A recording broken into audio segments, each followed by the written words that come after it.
Hello, my name is Wildly from Wildly Tarot, and it is my birthday today, and I am here at the ocean and thought I would share the Moonday Message from here and dedicate it to the glorious Mother of Water that is behind me.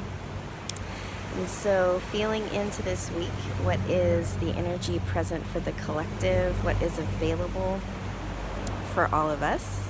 Let's see if I can do this outside. The card that came forward as the main central energy we'll be working with this week, the Two of Pentacles. And so what I'm sensing with this card is that we get to choose. We get to choose this week what we ground down into, what we take as our reality, what we choose to be present with. I'm getting the sense that in the next few months, the charge in the collective, the dissonance, the discomfort that we've already been feeling this year is going to keep bubbling up until it reaches a head and we begin to settle into a new paradigm. But for now, we're still all kind of sitting in the discomfort. And this week gives us an opportunity to choose what we put our roots into, what we ground into. And the two cards that came forward as our possible choices. The first one, Eight of Wands. And as you can see from this card, it's not very grounded. It doesn't show us a being who is comfortable, someone who feels like they have everything together. It's a card of being very scattered, potentially, a card of feeling like we have too much going on. It's one of the cards I feel of being overwhelmed and trying to pull all the pieces together, but still being really distracted, really caught up in the juggling of it all as we are moving towards completion of a cycle. You know, it is one of the higher numbers. We are moving through this cycle, and it's a perfectly fine choice. There's nothing wrong with it. I'm feeling it coming with this caveat of grasping to be in control. And I think that is a major message and lesson for all of us that is moving through this year, is our inborn desire to be in control of our lives and to know what's going on and to feel like we have it all under control. There is a pervasive sickness in our Western culture that encourages us strongly to be in this pursuit of perfectionism, to be attached to the image of and the idea of being perfect and doing it all right, like right with a capital R, instead of being a collective of beautiful, imperfect animal beings doing their best, but having this spaciousness to make mistakes. So I feel that grasping still in this card, this Eight of Wands. I'm translating this, excuse me, as being one potential for the collective, that we may still be grappling with this idea of, I need to know. I need to know what's going to happen. I need to know what's next. I need.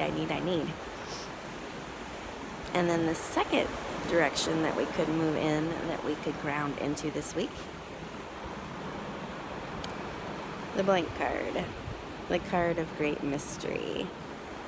That is always an option when we begin to feel uncomfortable, when we begin to feel ungrounded. We can always relax and rest into this idea of, I don't know. I don't know what my future holds. I don't know what the future of my country is. I don't know what any future is, really, because we don't.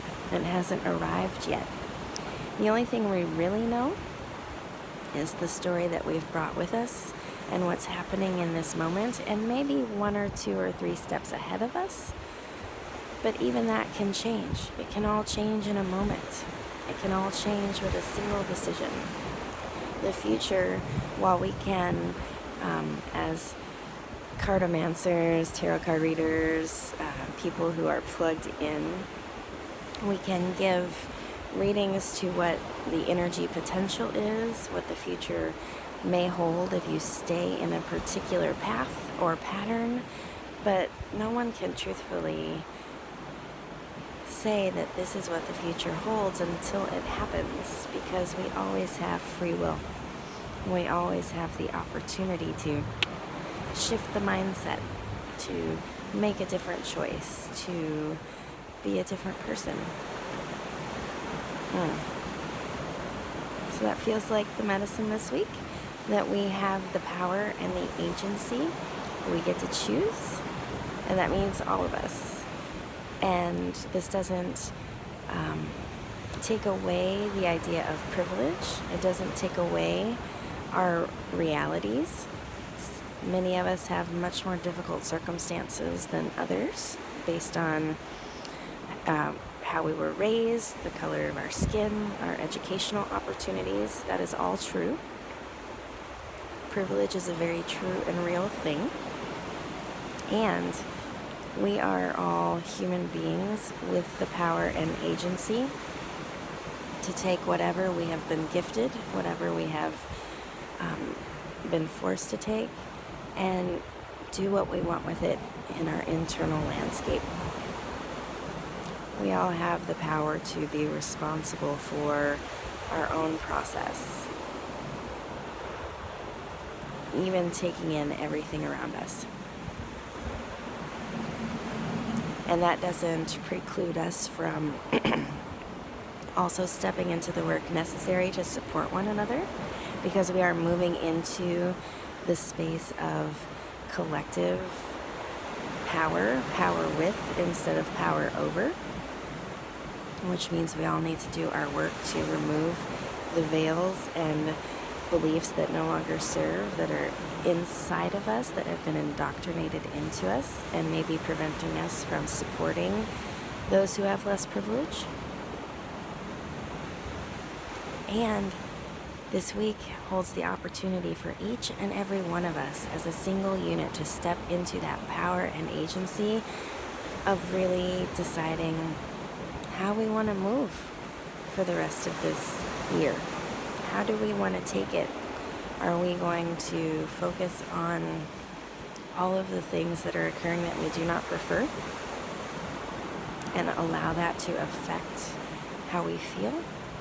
Or are we going to see those things, begin taking the time to work towards fixing those things in whatever way we can, while still allowing ourselves the power of joy, the power of connection, and the power of potentiality to actually create the life experience that we all deserve as a birthright. That is your message. I hope that it serves you well. I hope that hearing this water and its consistency as it ebbs and flows inspires you and helps your body remember that this too shall pass. Whatever discomfort you are in, it shall pass, just like these waves. And the possibility of peace moving in is always available to you. Take good care, and we'll see you next week.